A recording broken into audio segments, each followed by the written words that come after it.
السلام عليكم ورحمة الله وبركاته.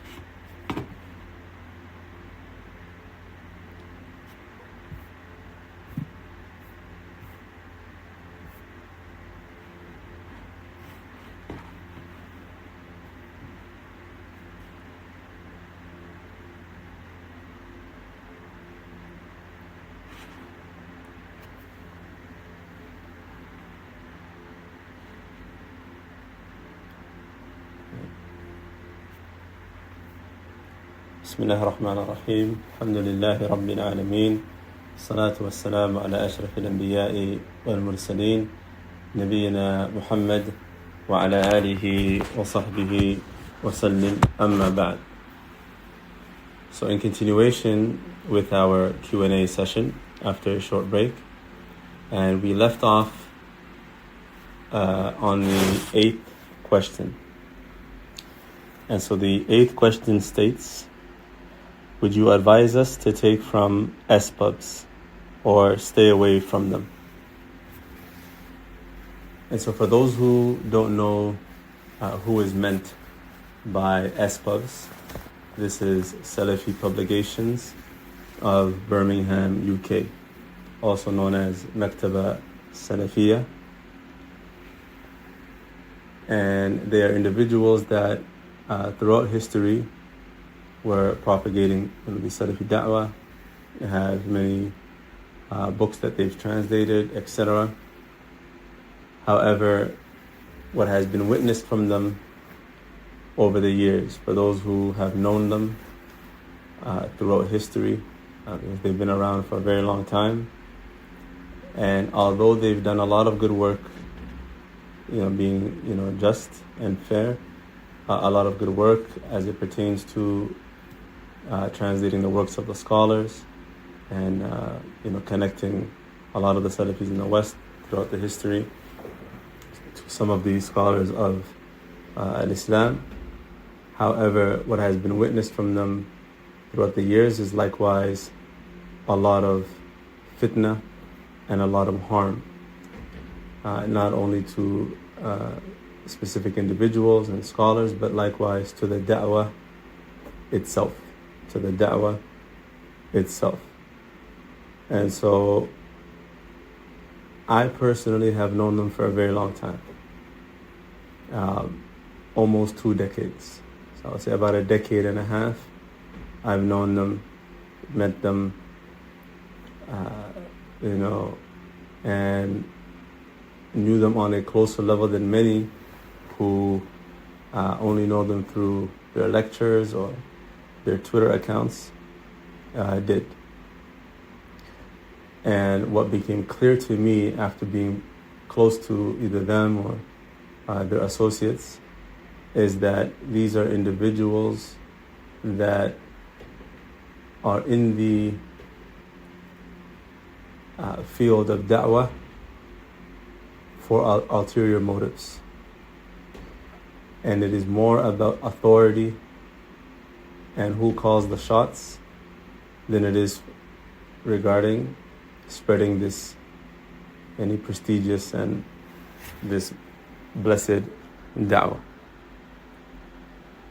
And so what has been witnessed from them, especially in the last few years, and what has been hidden from many people throughout the history, but has now become exposed and manifest and apparent for many to see with the advent of social media, because a lot of people ask, they have all this good work and they've done so much and they've clarified so much truth, etc., etc.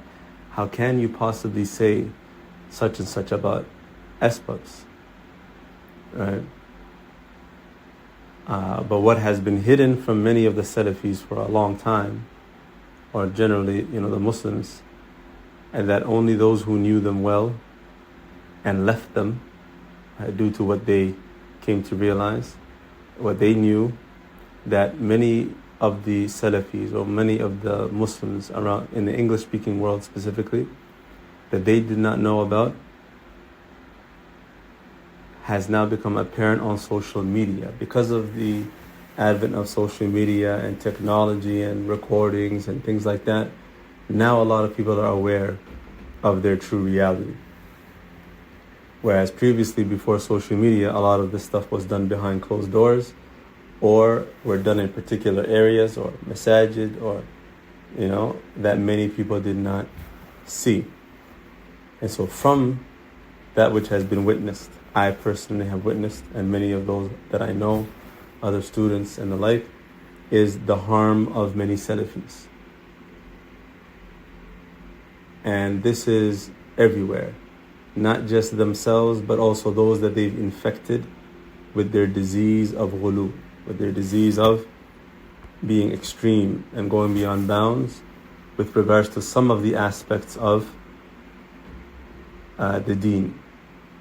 And so why a lot of Muslims, a lot of Salafis are unaware of the issues that SPUBS have is because you mostly will not see them outright spreading falsehood, but rather what you will witness is them using principles that do exist and that are accepted and that are within the Salafi methodology. However, how they apply it and who they apply it on is where the deviance lies. And so, for example, refuting the people of innovation as a principle in the deen is something legislated and is something praiseworthy when it is done with sincerity, with knowledge, and with justice. However, when your refutation lacks all of these three things, sincerity and accuracy, or any justice and knowledge, that it is done with ignorance, that it is done with misapplying the principles, that it is done with ulterior motives, right, in order to tarnish someone's name or to destroy someone's honor and to get rid of someone and from the realm of da'wah, then it is not Salafiyah. That cannot be attributed to Salafiyah. And so this has been witnessed from them for many, many years. Likewise, lying on others, claiming that someone did such and such or said such and such. And this is not in every case, so my word should not be understood to mean that every single person that SPUBS have ever refuted, they were wrong, and no. But rather those who are known to be upon the Sunnah and Salafi, and that have not opposed the Salafi methodology in any way, but merely have simply opposed them. And the crime is that you oppose them. Your deviation as a Salafi, someone who wants to follow the Salafi manhaj, is that once you oppose them and disagree with them and you do not take their position on a particular matter, that they make it incumbent that you must take their position, because their position is the position of truth, and that there is no truth other than the truth that they know, and the truth that they tell you is the truth. That is why you are a deviant. Not because you oppose the Quran and Sunnah in any way, not because you fell into some sort of aqidah error, not because you fell into some sort of manhaj error, right? But because you oppose them, they deem you to be misguided. And this is not Salafiyah, this is Hizbiyah. Hizbiyah meaning blind partisanship. That you ally yourself with someone or with a group of people or with an organization, and your wala and your bara, your reason for why you are united with them, is for them themselves, or for whatever that they are upon or the position that they are upon, even if that opposition goes against the truth, that you are with them regardless. You are with them regardless. And this is what many of the Salafis who follow these individuals suffer from. And they only suffer from that due to the indoctrination that they've gone through. That they were made to believe that their allegiance to them is from Salafiyah, because they are, quote unquote, with the Salafis, right? They are with the brothers, or they are with the sisters. These types of, this type of language is what is used to make the Salafis who are not aware, this is what they are made to believe is following the truth, unfortunately.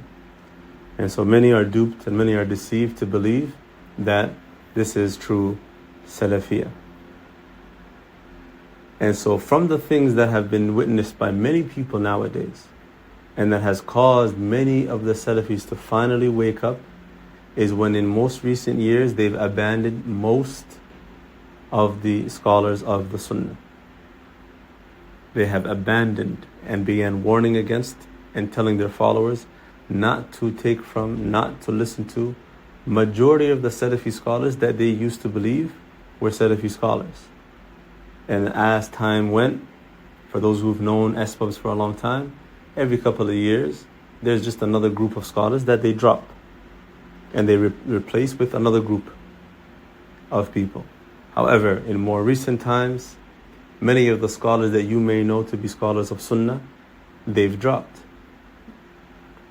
They've dropped. And so if you wish to test this, and to test my truthfulness in what I am saying, ask any follower. I'm talking about a follower of SPUBS, not someone who's only come to know of them more recently or has just come across their good works and takes from them. No, I mean those who follow them in these fitan, in these positions, and who they warn against from the scholars and they tell them not to take from them.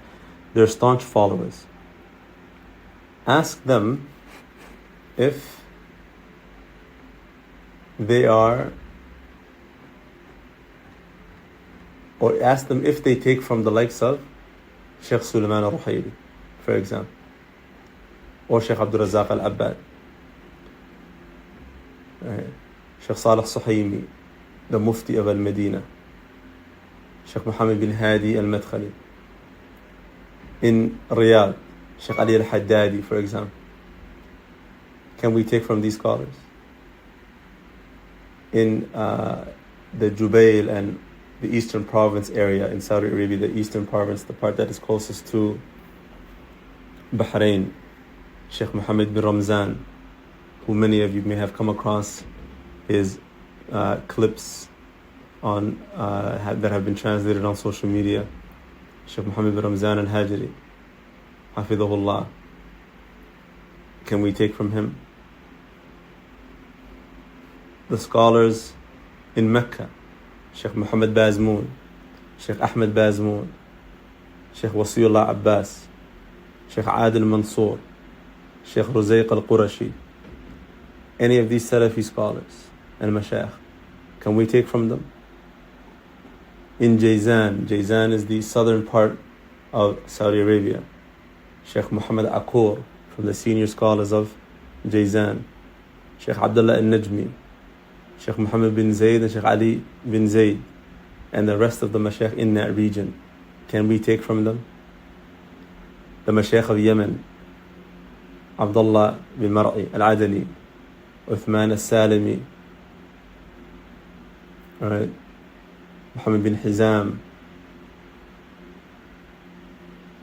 Abdulaziz al-Bura'i. Can we take from these mashayikh? In Egypt, Sheikh Muhammad Sa'id Raslan, who I'm sure many of you have heard of, Sheikh Khalid Uthman, Sheikh Adil al-Sayyid, Sheikh Khalid Abdurrahman. How about in Kuwait? Sheikh Muhammad al-Anjari, Sheikh Ahmed al-Subai'i, Sheikh Fawaz al-Awadi, and many others from the Mashayikh of Kuwait. Can we take from them?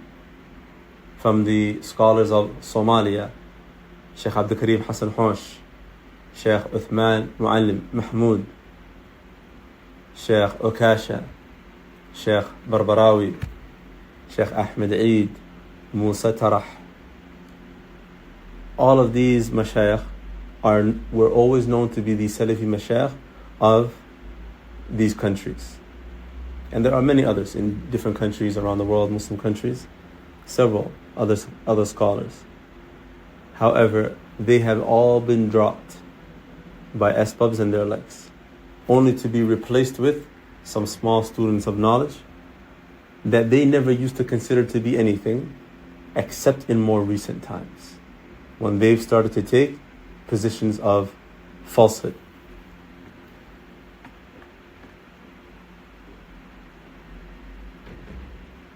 And that which many of the ulama who used to praise SPUBS, right, they did not know of, now they are aware of. And now their opinion and their position, this is something that's probably hidden to many of the Salafis in the West, is that they no longer recommend SPUBS. They no longer praise them and speak well of them. And this is something common and known amongst the mashayikh now in Saudi Arabia, and those who knew of them and knew them, or may even had a connection with them, no longer do, and are aware of the positions that they've taken, the fact that they've dropped mashayikh, the fact that they slander and warn against scholars, right?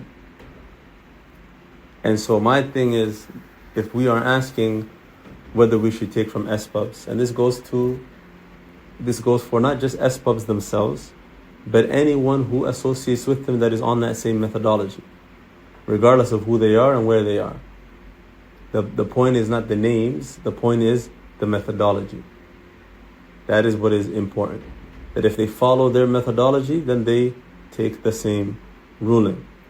And so if you want to learn to slander the scholars and be deceived, to be made to believe the scholars of Salafiyah of this time have gone astray, then take from SPUBS.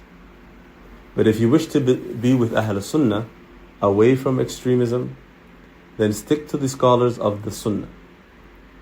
And many who followed them, as I mentioned, SPUBS, into many different fitan, every time they told them stay away from this sheikh and stay away from that sheikh and don't listen to this one and don't listen to that one, many of them who used to follow them, some of the most staunch followers of them and supporters of them, have now abandoned them when they woke up.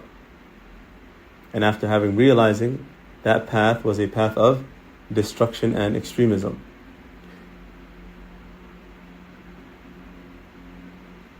You will also learn from them that Salafiyah is only with them and those that agree with them.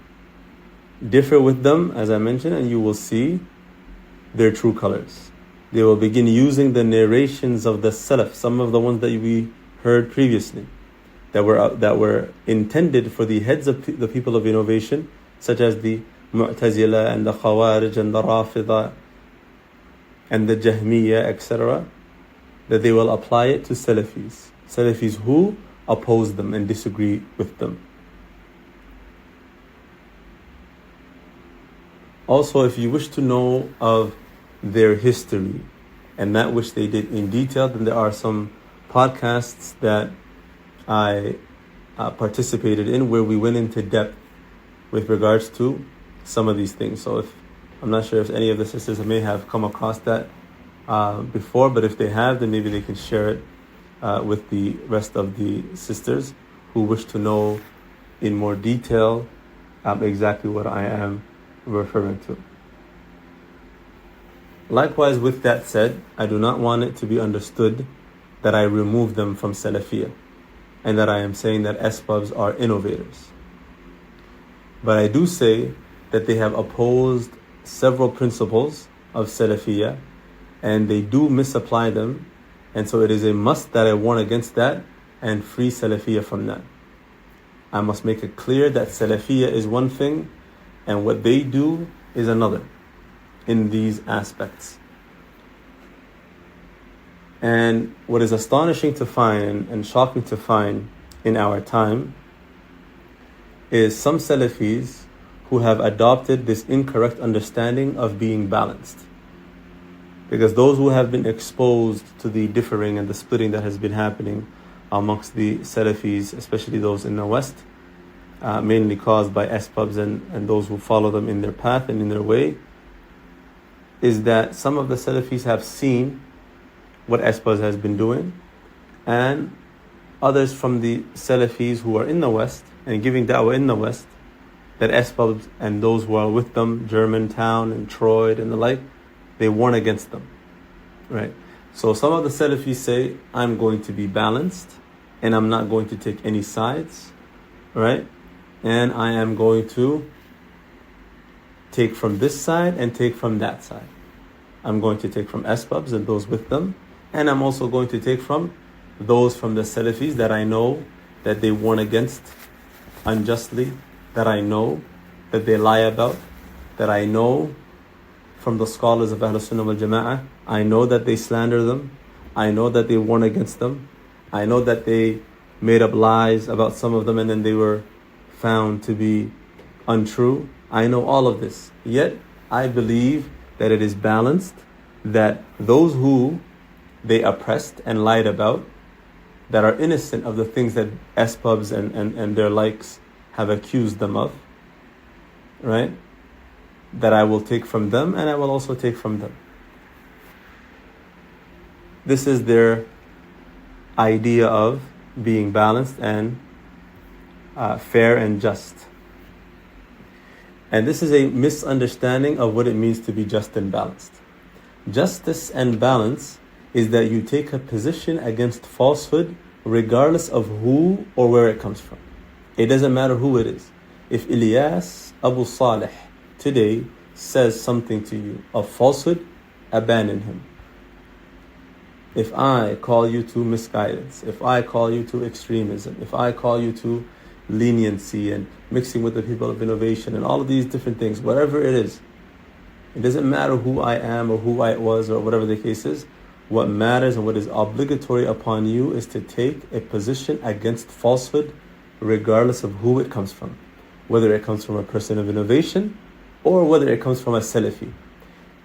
Something that comes from a Salafi, it doesn't become true just because it came from a Salafi, or it doesn't become correct, right, just because it came from a Salafi.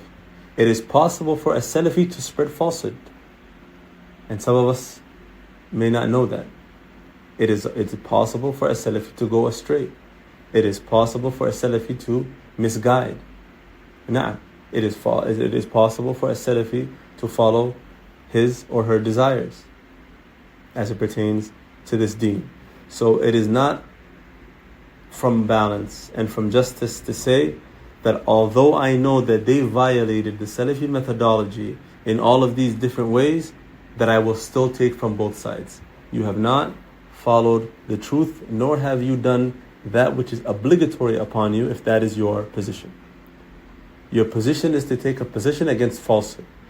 If you don't know of the falsehood, that is a different story. No one will force you. No one will tell you, you must take a position or this and that. That is what they do. To the point where the likes of Abu Khadija, when he was slandering and lying about the great scholar Sheikh Muhammad bin Hadi al-Madkhali, Hafidhullah, he was telling the Salafis in the UK that anyone who does not take a position against Sheikh Muhammad bin Hadi is like the Waqifa. The Waqifa are those who did not take a position in the time of the fitna of Khalqul Quran, the creation of the Quran, when there were people who were spreading that the Quran is created from the Ash'a'ira and the likes. And that was a great trial for Ahlul Sunnah wal Jama'ah in that time. And many of the Imams were around at that time. And Imam Ahmad, rahimahullah, as is famously known, was tortured severely and imprisoned for not taking the position that the Quran was created. And so in that fitna, those who would not say that the Quran was created, but will also not say that the Quran is the speech of Allah, uncreated. It is not created. They would not say either side, which is similar to when we say we are going to be balanced, yet we're going to take from the oppressors and the ones that I know what they've done. Like I said, we're not talking about those who don't know, but those who do know, who tell you that they know, and I am aware that they are wrong, but I will still take from them. You are blameworthy if that is your condition. You are blameworthy if that is your condition. And so the ghulu, to illustrate the extremism in that, when Abu Khadija tells Salafis that you must take a position against Muhammad bin Hadi, or else you are like the Waqifa in the time of Imam Ahmad, right? To compare people who did not take a position in a matter of aqeedah that is of utmost importance, that is a belief of kufr, To believe that the Quran is created is a belief of kufr, because the speech of Allah cannot be created. It is from the attributes of Allah subhanahu wa ta'ala. So to believe that Allah is created is blasphemy. It is kufr. So yes, when you don't take a position regarding that, you are blameworthy. And that is why they were giving that title as waqifa. However, to say that the ones in this time who don't take SPUBS' position on this particular scholar, that they are like those individuals, this is just one example of the extremism of this specific individual and the methodology that they cultivate the Western Salafis upon. Wal-iyadhu billah.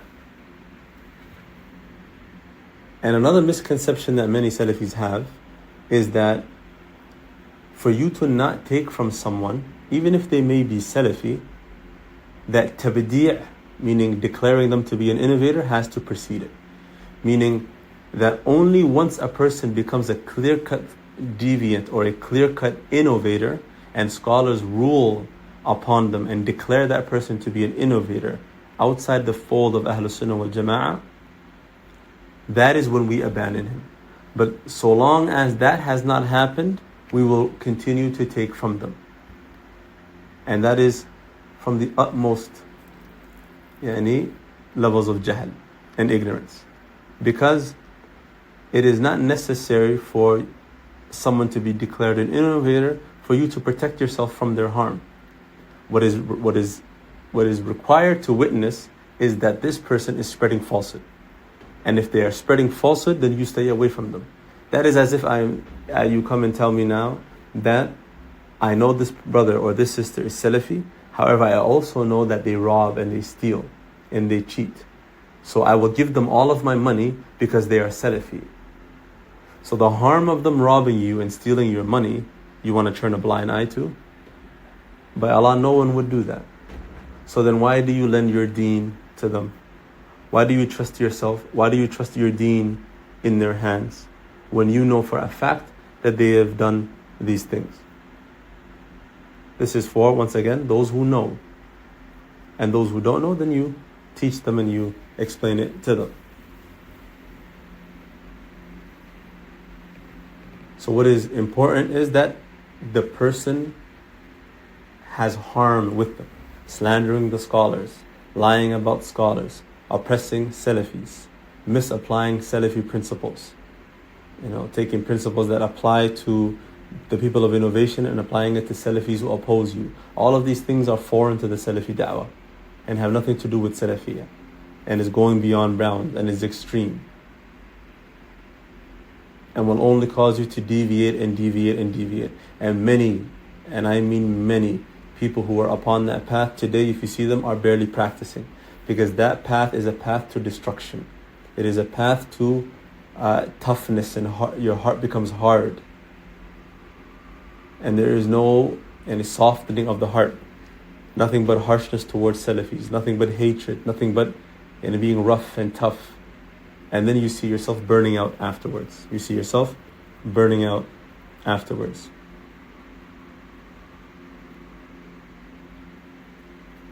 So my question to people who say that then would be, what are you as a Salafi doing taking knowledge from someone like that, and someone who slanders the scholars, warns against the scholars? You as a Salafi, do you not have honor? Do you not have any care for your religion? Is it not the same reason that we do not take from some of the deviants because they slander the ulama, because they warn against the ulama? What did the Salaf say with regards to those who speak about the scholars? Right? They had stern words for them, and we know this in the Salafi methodology. So why do you as a Salafi feel comfortable to take from someone like that, or from people like that who you know full well do that? And how is it from balance and justice that you equate them, those who do that, to those from the Salafis that they warn against and they slander? Those individuals are innocent of the things that they accuse them of. So why equate them and say, I'll take from this group and I'll take from this group? No, you side with the truth. If you were already taking from a group of Salafis and benefiting from them, and they were accused of things and you found out that they were not true, then you continue to take from them just as you were before. But if you find out that another group of Salafis are going beyond bounds, transgressing, slandering, oppressing, then you do not take from them, because you have dignity with regards to your religion. An example of what they did, SPUBS, with 2 visits that Sheikh Sulaiman al-Ruhaili visited the UK in more recent years, is that they were warning against the Sheikh's conference. Sheikh Sulaiman al-Ruhaili visited the UK and they were openly warning against the conference. So this is a scholar of Ahl Sunnah wal Jama'ah, from the greatest of the ulama today and the most beneficial, especially now. Many of his clips and benefits are translated, and many of the Muslims and Salafis are well acquainted with who Sheikh Sulaiman al-Ruhaili is now. And he's from the professors of Islamic University. He's the Imam of Quba Masjid in Medina. He is one of the instructors and the teachers in Masjid al-Nabawi, the Prophet sallallahu alaihi wasallam's masjid. And so the likes of Sheikh Sulaiman al-Ruhaili, they were warning against his conference. And so imagine you are taking from someone like SPUBS, and they warn you, and they try to convince you, and they tell you, and they paint this picture to you that Sheikh Sulaiman al-Ruhaili is this evil person, similar to a person of innovation. Why would you put yourself in these people's hands?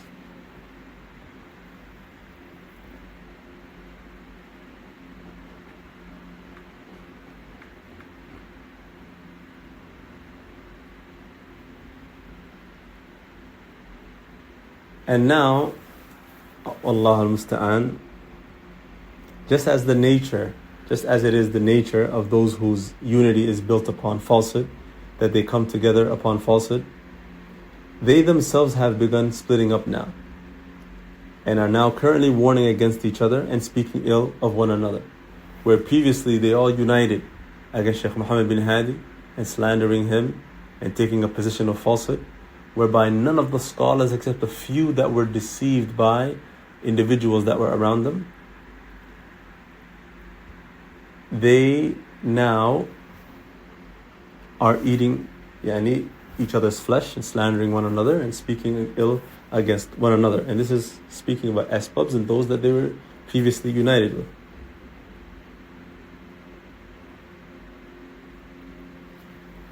And so with all of that said, then I say that the Salafi wishes good for every Muslim. And the Salafi, the true Salafi, does not rejoice at the misstep or the slip or the error of his brother or his sister.